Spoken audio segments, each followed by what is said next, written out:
नमस्कार विद्यार्थी मित्रों। आज हम बात करेंगे तृतीय वर्ष अनिवार्य हिंदी। अगले वीडियो में हमने रश्मि रथी के द्वितीय सर्ग के बारे में बात की थी। आज हम बात करने वाले हैं तृतीय सर्ग की। दोस्तों, आप सब जानते हैं कि द्वितीय सर्ग के अंत में कर्ण है वो शापित होता है परशुराम के द्वारा। अब तृतीय सर्ग की कथा वस्तु कहां से शुरू होती है? तो हो गया पूर्ण अज्ञातवास, पांडव लौटे वन से साहस।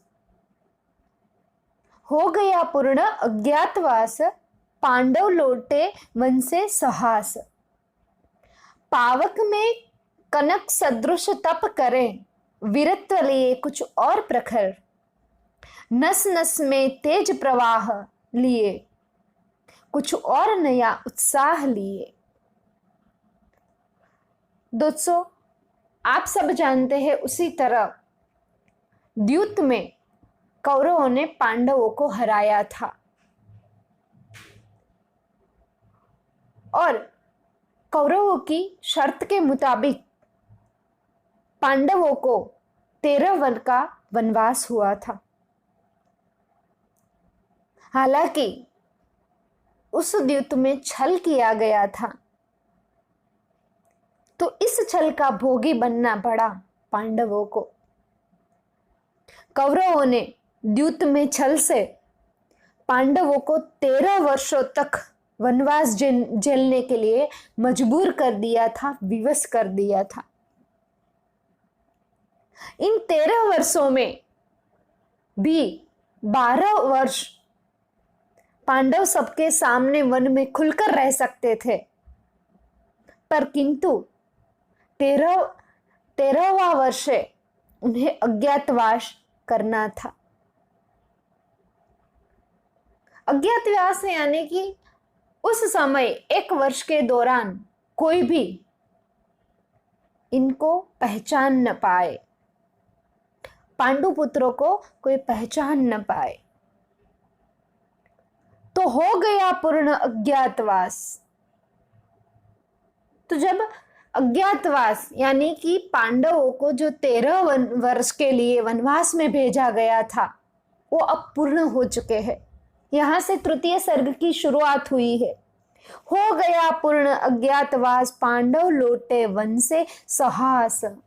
हंसते हुए पांडव है वो वन से वापस आए, पावक में कनक सदृश तप करके। कनक यानी कि सुवर्ण, सुवर्ण जैसा तप करके वो सुवर्ण जैसे बन चुके थे, वो पवित्र बन चुके थे। वीरत्व लिए कुछ और प्रखर। उसमें वीरता तो थी, लेकिन वो वीरता कहीं अधिक बनकर वो प्रखर होके उसके चेहरे पर झलक रही थी। उसके नस नस में तेज प्रवाह झलक रहा था और कुछ और ही उत्साह उसके अंदर आ चुका था। तो ऐसे पांडव है वो अब वनवास के दिन पूर्ण करके फिर से वन से लौट आए हैं। वर्षों तक वन में घूम घूम कर, वर्षों तक वन में घूम घूम बाधा विघ्नों को चूम चूम। सह धूप धाम पानी पत्थर, पांडव आए कुछ और निखर। सौभाग्य न सब दिन सोता है, देखे आगे क्या होता है। अब वर्षों तक वो वन में घूम घूम कर एक वन से दूसरी ओर, दूसरे से तीसरे वन की ओर गति करते करते हुए अनेक बाधाओं को वो पार कर कर धूमधाम कई धूप में रखकर पानी और पत्थर के बीच के जो संघर्ष है वो भी दिखकर पांडव कुछ और ही निखर आए थे। सौभाग्य सबका हर दिन नहीं सोता, उसी तरह पांडव का सौभाग्य अब खुल चुका था। अब देखते हैं, वनवास पूर्ण हो गया है, पांडव भी वापस आ चुके हैं। अब आगे देखते हैं कि क्या होता है। तो जब पांडव इंद्रप्रस्थ पर वापस आए, जब अज्ञातवास उसका पूरा हो गया और पांडव इंद्रप्रस्थ आए और कौरवों तथा पांडवों के बीच में संधि कराने के को भगवान कृष्ण आगे हस्तिनापुर गए। हस्तिनापुर कौरवों की राजधानी थी। तो मैत्री की राह बताने को, सबको सुमार्ग पर लाने को, दुर्योधन को समझाने को, भीषण विध्वंस बचाने को भगवान हस्तिनापुर आए, पांडव का संदेशा लाए। जब पांडव का अज्ञातवास पूर्ण हो चुका है तो कृष्ण चाहते थे कि इस युद्ध को मैं रोक लूं। मुझे पांडव और कौरव के बीच मैत्री करानी चाहिए। इसीलिए मैत्री की राह बताने, सबको सुमार्ग पर लाने के लिए और दुर्योधन को समझाने के लिए, ये जो भीषण विध्वंस होने वाला था उससे सबको बचाने के लिए भगवान स्वयं हस्तिनापुर दुर्योधन के पास संदेशा लेकर आते हैं। कौन सा संदेशा? दो न्याय अगर तो आधा दो, पर इसमें भी यदि बाधा हो तो दे दो केवल 5 ग्राम, रखो अपनी धरती तमाम, हम वहीं खुशी से खाएंगे, परिजन पर असी न उठाएंगे। कृष्ण स्वयं, भगवान कृष्ण दुर्योधन के पास हस्तिनापुर पहुंच जाते हैं संधि के लिए और वो कहते हैं कि राज्य का आधा भाग आप पांडु पुत्रों को दे दीजिए। यदि आपको ये भी देना पसंद न हो, इसमें भी आपको बाधा है, तो फिर केवल 5 ग्राम उसे दे दीजिए। वो हंसते हंसते वहां रह लेंगे और वहीं वो खुशी खुशी अपना जीवन व्यतीत कर देंगे। सारी बाकी जो पूरी धरती है वो धरती आप रख लीजिए, केवल 5 गांव ही पांडुपुत्रों को दे दीजिए। दुर्योधन वह भी न दे सका, आशीष समाज की ले न सका, उल्टे हरि को बांधने चला, जो था असाध्य साधने चला। जब नास मनुज पर छाता है, पहले विवक मर जाता है। दुर्योधन से जब विनती करते हैं श्री कृष्ण कि उसे आधा राज्य ही दे दो या फिर 5 गांव ही दे दो, तो दुर्योधन वो भी नहीं देना चाहते थे।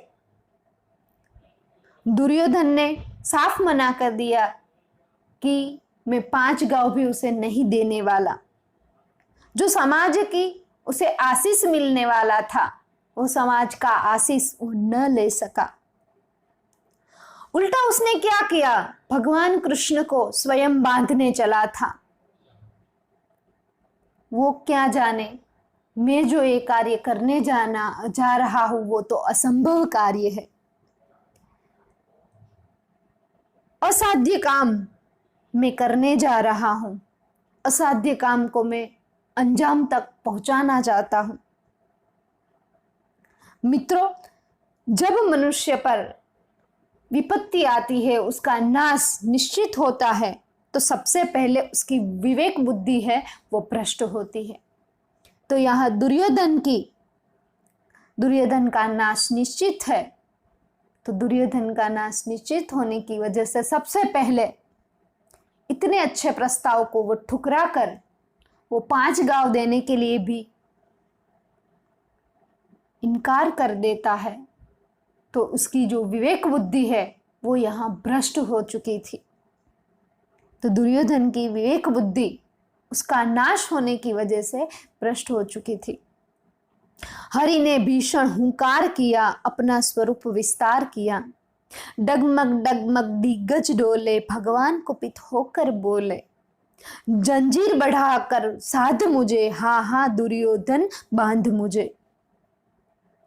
जब दुर्योधन ने भगवान कृष्ण को बांधने का प्रयास किया, एक रस्सी से वो बांधने चले, तब हुंकार, भीषण हुंकार, इतनी बड़ी आवाज की और उसका जो स्वरूप है वो स्वरूप विस्तार किया।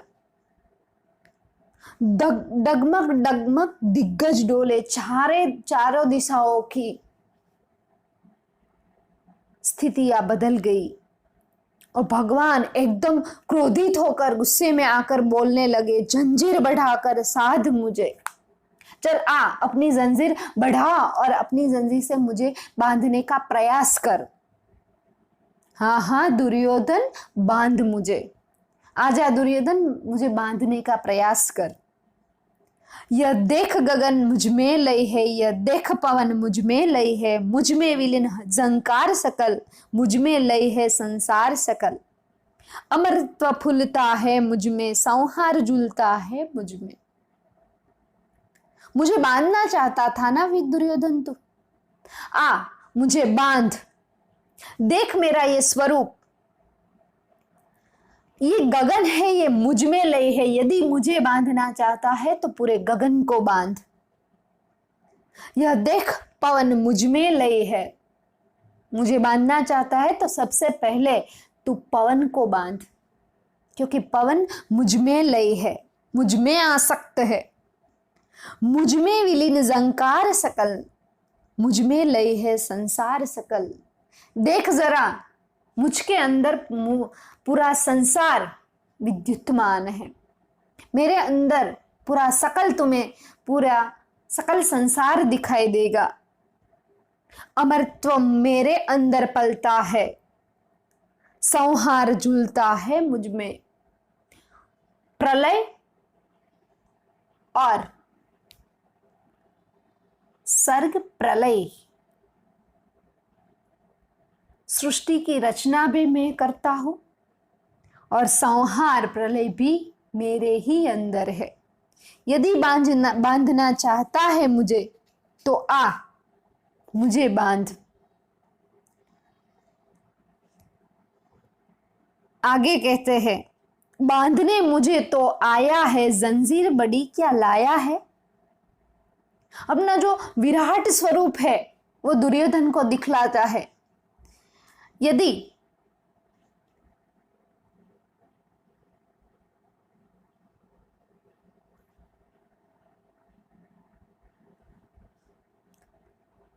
यदि आपने भगवत गीता के का अध्ययन किया हो तो आपको पता होगा कि 11वें अध्याय में विश्वरूप दर्शन भगवान ने अपना दिखलाया है। इसीलिए वो कहते हैं कि बांधने मुझे तो आया है, जंजीर बड़ी क्या लाया है। यदि मुझे बांधना चाहे मन, पहले तो बांध अनंत गगन। सुने को साध न सकता है, वह मुझे बांध कब सकता है।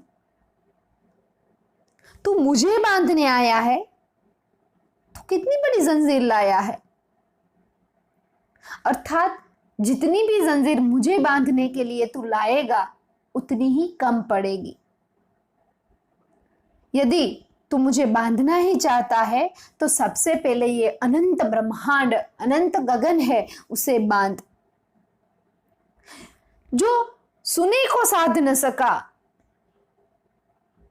जो तुझे सुनाई दिया है उसे तू साध नहीं सकता, तो मुझे क्या बांध सकता है। छोटी सी पृथ्वी को नहीं बांध सकता, अपना जो पृथ्वी का छोटा सा हिस्सा विस्तार है उसे नहीं बांध सकता, तो मुझे नहीं बांध पाएगा। हित वचन नहीं तूने माना, मैत्री का मूल्य न पहचाना। तो ले मैं भी अब जाता हूं, अंतिम संकल्प सुनाता हूं। याचना नहीं अब रण होगा, जीवन जय या कि मरण होगा। मैं तो यहां सिर्फ और सिर्फ संधि के लिए आया था, मैत्री के लिए आया था। जो तुम्हारे लिए हितकारी वचन है उसका प्रस्ताव लेकर आया था। तो हित वचन नहीं तूने सुने मेरे, जो तेरे लिए कल्याणकारी था वह वचन भी तूने नहीं सुने। मैत्री का मूल्य जीवन में क्या है वो भी तू नहीं पहचान पाया है। तो अब तू सुन, मेरा अंतिम संकल्प है, मैं अंतिम संकल्प करता हूं कि अब याचना प्रार्थना नहीं पर अब रण होगा।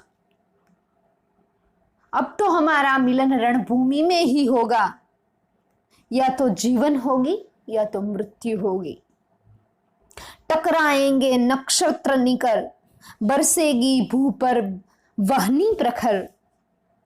फण शेष नाग का डोलेगा, विकराल काल मुंह खोलेगा। दुर्योधन रण ऐसा होगा फिर कभी नहीं जैसा होगा।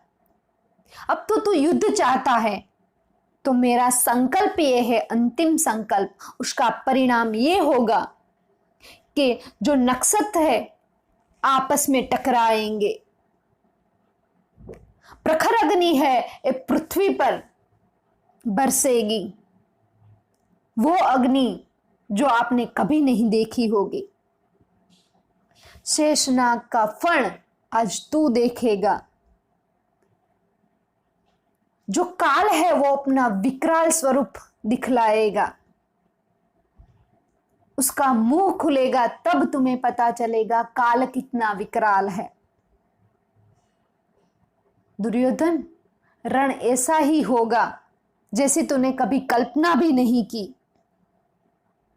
और वो ये रण ऐसा होगा, न भूतो न भविष्यति, भविष्य में ऐसा कोई रण नहीं होगा। ये रणभूमि उतनी भयानक होगी।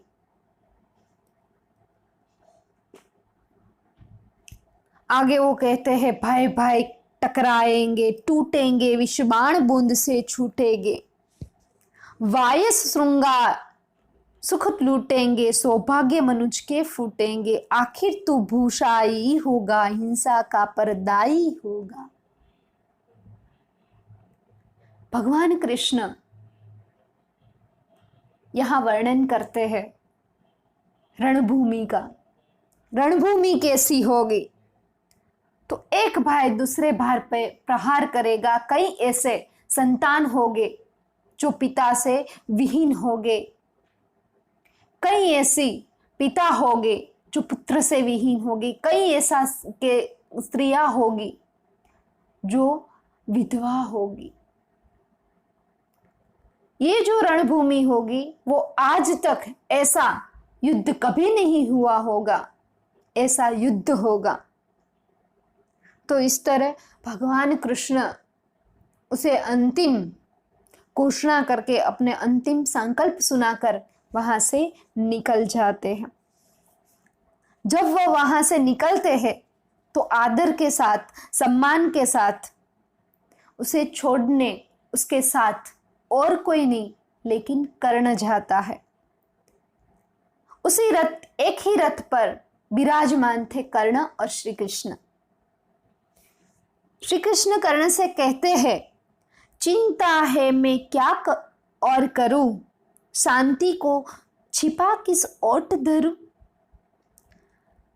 सब राह बंद मेरे जाने, हाँ एक बात यदि तू माने, तो शांति नहीं जल सकती है, सम्राग्नि अभी टल सकती है।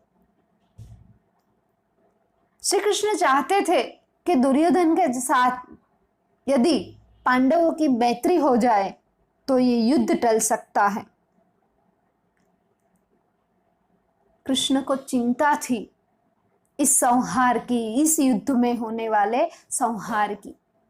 वो करने से कहते हैं कि अब मैं क्या करूं, मैं चिंतित हूं क्योंकि अब मैं शांति की स्थापना नहीं कर सकता। पर हां, हे कर्ण, यदि तू मेरी एक बात माने तो ये शांति है वो जल नहीं सकती, इसे कोई नहीं जला सकता। ये जो सम्राग्नि उठी है वो शांत हो जाएगी। कर्ण विस्मित है। आगे कृष्ण कहते हैं, वो कैसे? पा तुझे धन्य है दुर्योधन, तू एकमात्र उसका जीवन,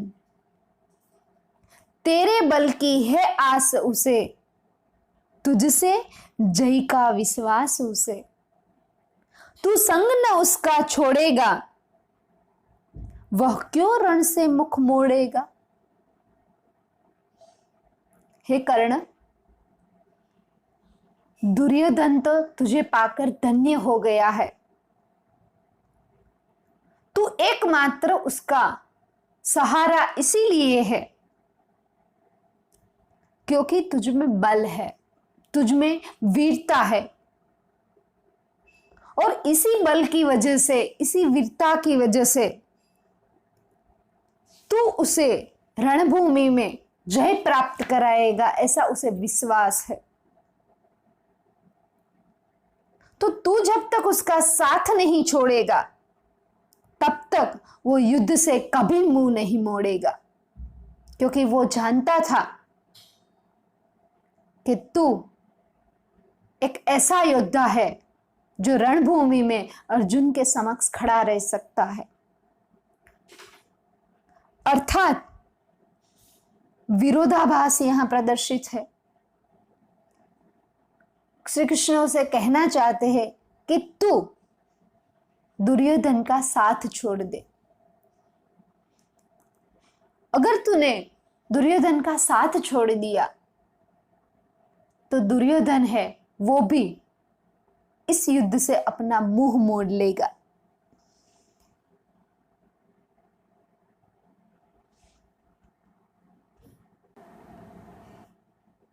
मां का स्नेह पाया न कभी, सामने सत्य आया न कभी। किस्मत के फेरे में पड़कर पाप प्रेम बसा दुश्मन के घर। निज बंधु मानता है पर को, निज बंधु मानता है पर को, कहता है शत्रु सहोदर को। कृष्ण अब कर्ण कौन है उसका परिचय कराने जा रहे हैं, लेकिन कर्ण तो पहले से ही जानता था कि वो किसका पुत्र है। कर्ण जानता था कि वो कुंती पुत्र है। कृष्ण कहते हैं मां का स्नेह पाया न कभी, सामने सत्य आया न कभी। तू नहीं जानता तेरी मां कौन है, क्योंकि तूने मां का प्रेम कभी नहीं पाया है, तेरे सामने कभी सत्य आया ही नहीं। लेकिन कर्ण तो जानता ही था कि उसकी माता कुंती है। तू किस्मत के फेरे में पड़ चुका है, तेरी किस्मत ही कैसी है, तुझे दुश्मन के घर से प्रेम मिल रहा है। तू अपना बंधु किसी पर को, अन्य को मान रहा है। तू नहीं जानता है कि भाई तू शत्रु को मानता है और भाई को शत्रु। जो तुम्हारा शत्रु है उसे तू भाई मान रहा है, और जो तुम्हारे भाई है उसे तू शत्रु मान रहा है। तुम्हारे सहोदर है, एक ही माता से उत्पन्न होने वाले जो आपके भाई है उसे तू शत्रु मान रहा है। पर कौन दोष इसमें तेरा, अब कहां मान इतना मेरा। चल होकर संग अभी मेरे, हे जहां 5 भ्राता तेरे। बिछुड़े भाई मिल जाएंगे, हम मिलकर मौज मनाएंगे। पर इसमें तेरा कोई दोष नहीं है, क्योंकि तूने अपनी माता को नहीं, तुम्हारी माता ने तुझे छोड़ा था, और वो भी समाज से निंदा प्राप्त करने की वजह से। पर अब मेरा इतना कहा मान कि अब तू दुर्योधन को छोड़कर मेरे साथ आ जा। और कहां जाना है तुझे, तो जहां तेरे 5 भाई बसते हैं, जो आप कई सालों से अलग हो चुके हो, बिछड़ गए हो, वो अब आप मिल जाएंगे। आपका मिलन होगा और हम सब मिलकर मौज मनाएंगे, खुशियां मनाएंगे, लड्डू खाएंगे। चल आ जाओ। कुंती का तू ही तनय ज्येष्ठ, बल बुद्धिशील में परम श्रेष्ठ। मस्तक पर मुकुट धरेंगे हम, तेरा अभिषेक करेंगे हम। आरती समोद उतारेंगे, सब मिलकर पांव पखोरेंगे। तू ही कुंती का ज्येष्ठ पुत्र है। बल बुद्धि और शील में तुझसे अतिरिक्त और कोई नहीं है। तू मेरे साथ आजा, हम तुम्हारी आरती उतारेंगे, तुम्हारे पांव पखोरेंगे, यानी कि सब एक साथ चलेंगे। तू मेरे साथ आजा। पद त्राण भीम पहनाएगा, धर्मादीप चवर डुलाएगा। तू यदि मेरे साथ आया तो तेरे मस्तक पर मुकुट स्वयं मैं धरूंगा, तेरा अभिषेक भी होगा। पदत्राण है वो भीम पहनाएगा, धर्माधिप चंवर डुलाएगा। पहरे पर प्रार्थ प्रवर होगे, सहदेव नकुल अनुचर होगे। तुम्हारा जो पदत्राण है वो भीम आपको पहनाएंगे, जो धर्मादीप यानी कि युधिष्ठिर है वो आपका चंवर डुलाएगा। आपके पहरे पर पार्थ होगा और नकुल और सहदेव तो आपका अनुचर ही होगा। आपके लिए भोजन तो उत्तरा बनाएगी, पांचाली पान खिलाएगी। आहा क्या दृश्य सुबह होगा, आनंद चमत्कृत जग होगा। सब लोग तुझे पहचानेंगे, असली स्वरूप में जानेंगे। खोई मणि को जब पाएंगे, कुंती फूली न समाएगी। यदि हम लोग सब साथ में रहेंगे तो पांडु पुत्रों के साथ रहेगा, सब भाई मिलकर रहेंगे, तो वो दृश्य तो विस्मयजनक होगा, आश्चर्यकारक होगा, इतना सुभग होगा, इतना सुंदर होगा कि चारों दिशाओं में आनंद ही आनंद लहराएगा। सब लोग तुझे जान जाएंगे अपने असली स्वरूप में, तू कौन है। कुंती तो फूली नहीं समाने वाली खुशी से, क्यों? क्योंकि उसकी जो मणि समान तू है वो उस अब वापस मिल चुका है। तो इस तरह कृष्ण कर्ण को अपने साथ चलने के लिए बहुत सारी बताते हैं। कभी अपनी भाई की प्रशंसा करते हैं, कभी उसकी माता की, तो कभी जग कितना सुंदर होगा यदि आप साथ हो तो। विविध वचन कहते हैं, लेकिन कर्ण कहते हैं, हे कृष्ण आप चुप ही रहिए, इस पर न अधिक कुछ भी कहिए।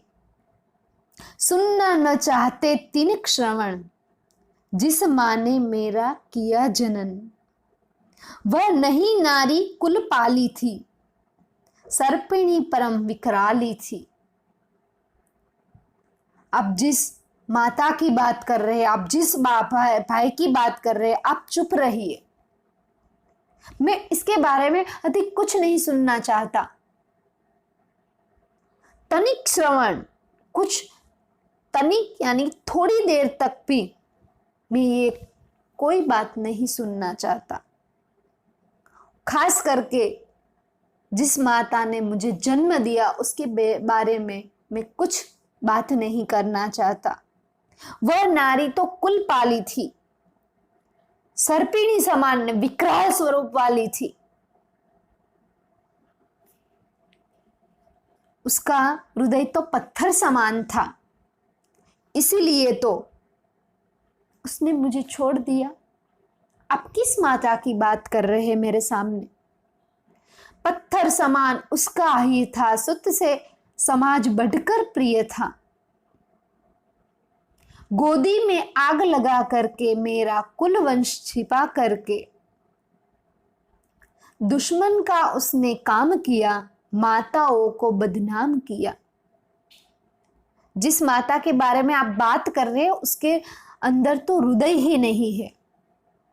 उसे अपने पुत्र से अधिक ज्यादा प्रिय और कोई नहीं पर समाज था। उसने मुझे समाज के लिए छोड़ा था। अपनी ही गोदी में आग लगाई थी उसने। मेरा कुल वंश छिपा के उसने मेरा कुल, मेरा वंश छिपाया है। उसने जो काम किया है वो काम दुश्मनों वाला किया था। वो तो बदनाम हुए, लेकिन अन्य माताओं को भी उसने बदनाम किया था। मां का पै भी न पिया मैंने, उल्टे अभिशाप लिया मैंने। वह तो यशस्विनी बनी रही, सबकी वो मुझ पर तनी रही। कन्या वह रही अपरिणीता, जो कुछ बीता मुझ पर बीता। मैंने आज तक अपनी माता का जो दूध है वह भी नहीं पिया था। उल्टा मुझे तो अभिशाप मिल गया। उसने मुझे एक नदी में, एक पेटी में बंद कर कर छोड़ दिया था। तो ये जीवन मेरा अभिशाप से कोई कम नहीं था। वो तो यशस्विनी है। उसकी यशस्विता, वीरता पूरे समाज में फैली थी। लेकिन जो ताने सुने वो तो मैंने सुने। वो तो कन्या अपरिणीता रही, लेकिन जो कुछ भी बीता वो मुझ पर बीता था। जो कुछ अपमान सहना पड़ा वो मुझे सहना पड़ा था। मैं जाति गोत्र से हीन दीन, राजाओं के सम्मुख मलिन। जब रोज अनादर पाता था, कह शूद्र पुकारा जाता था। पत्थर की छाती फटी नहीं, कुंती तब भी तो कटी नहीं। मेरी जाति गोत्र के बारे में यदि कोई मुझसे पूछता तो मेरी जाति हीन कहलाती, मैं दीन कहलाता, गरीब कहलाता, और राजाओं के सामने तो मैं मलिन कहलाता था। मैं जब भी अनादर पाता था तब शूद्र ही कहलाता था। शूद्र होने की वजह से मुझे हर रोज अनादर का सामना करना पड़ा। उसकी छाती है वो फटी भी नहीं। कुंती तब भी तो कटी नहीं। कुंता तब भी वैसी की वैसी ही खड़ी थी। उसकी छाती भी जब समाज मुझे मलिन कह रहा था, हीन कह रहा था, दीन कह रहा था, शूद्र पुकार रहा था, तब भी वैसी की वैसी ही थी। तो जो कुछ भी अपमान मुझे सहना पड़ा वो तो अपमान मुझे सहना पड़ा था। उसे कोई भी अपमान नहीं सहना पड़ा।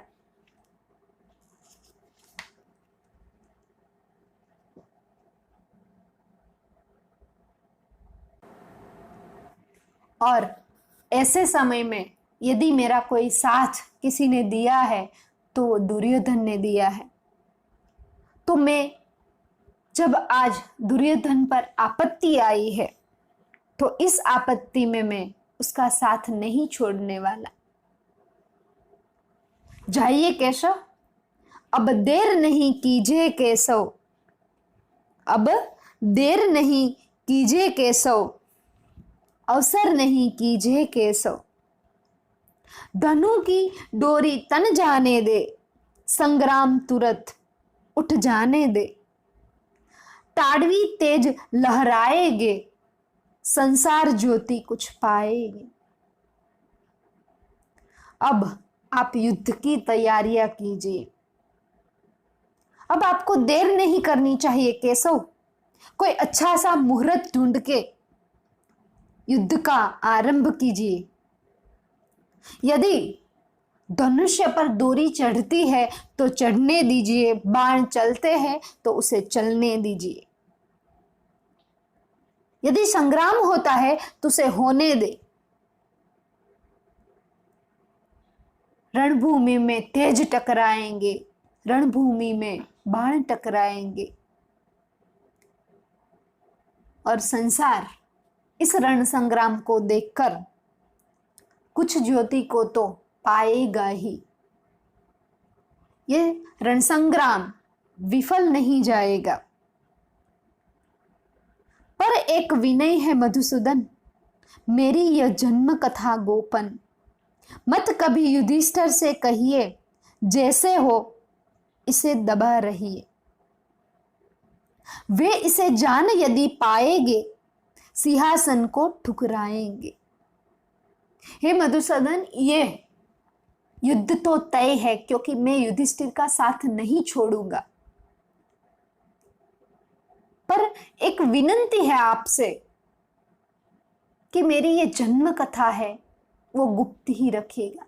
यदि उस युधिष्ठिर मेरी जन्म कथा को जान लेंगे, वो जान पाएंगे कि मैं उसका भाई हूं,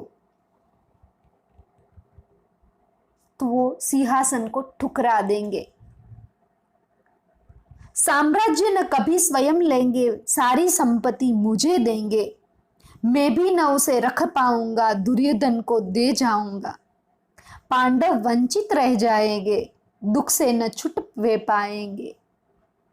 यदि युधिष्ठिर को पता चल गया कि मैं उसका बड़ा भाई हूं, तो वो साम्राज्य कभी भी नहीं अपनाएंगे और अपनी जो सारी संपत्ति है वो मेरे नाम कर देंगे, वो मुझे दे देंगे।